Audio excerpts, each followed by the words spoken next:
On the morning of March 24, 2015, Germanwings Flight 9525, an Airbus A320 registered DAIPX, departed from Barcelona, Spain bound for Düsseldorf, Germany, with 144 passengers and 6 crew members on board. The skies seemed clear, the journey uneventful, as the aircraft climbed to its cruising altitude. Minutes into the flight, over southern France, something unimaginable began.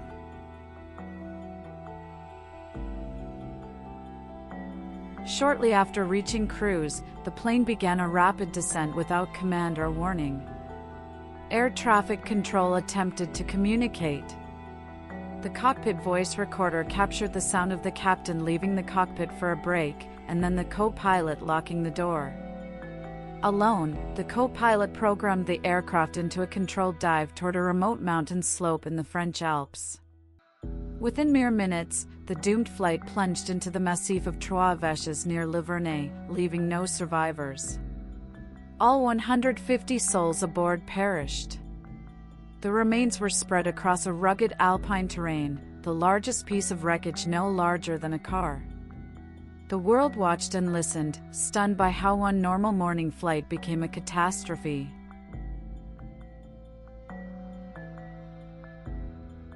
Investigators from France and Germany determined that the co-pilot had deliberately initiated the crash. He had concealed medical information, locked the commanding pilot out of the cockpit, and steered the aircraft into destruction. The cockpit voice recorder revealed the sound of his breathing, the captain's frantic knocking, and the absence of any emergency call from the aircraft. In the aftermath, authorities reviewed cockpit access policies, mental health oversight of flight crews, and how airlines manage risk when one pilot leaves the cockpit. The aviation world recognized that this was not simply an accident, it was a human-designed tragedy.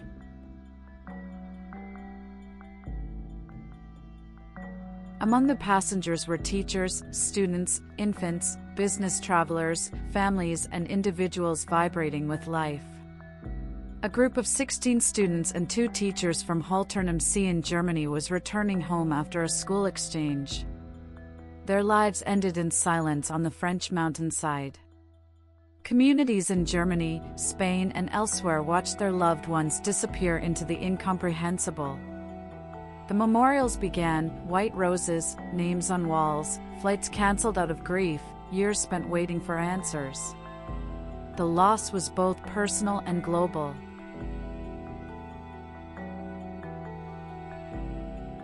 From this crash emerged powerful lessons. Airline safety isn't only about machines and airports, it is about people, their minds, their vulnerabilities, and how those are managed. Cockpit protocols, mental health screening, and access control can make the difference between routine and ruin. The cost of a single person's concealed suffering may become the cost of 150 lives. We travel believing in normalcy. Yet, normalcy can fracture in minutes when trust breaks.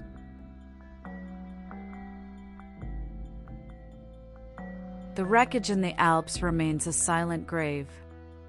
The names of the 150 go on memorials. The skies still operate thousands of flights each day. But for one flight, everything changed. When we fly, we trust the craft, the crew, the systems. Germanwings 9525 reminds us that trust must be earned, broken down, built again, and above all, that human lives are fragile in the skies. May we remember them, not just as statistics, but as individuals whose journey ended too soon, and whose story has altered the way aviation must guard against the unexpected.